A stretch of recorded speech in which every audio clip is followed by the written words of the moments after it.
Bukas si Pangulong Ferdinand Marcos Jr. sa posibilidad na ipagbawal sa Pilipinas ang Facebook at iba pang social media o gaming platforms na mapatunayang nakasasama sa mga kabataan at sa bansa.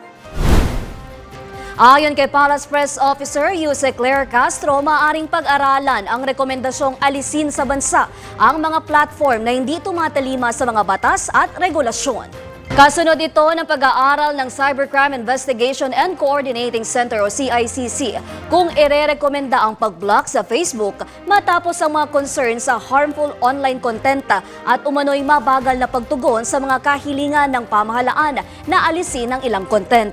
Sinabi naman ni CICC Executive Director Aboy Paraiso na may kakayahan ng pamahalaan na i-block ang isang buong social media platform. Gayunman, kailangan pa itong pag-aralan dahil milyong-milyong Pilipino ang gumagamit ng mga naturang platform.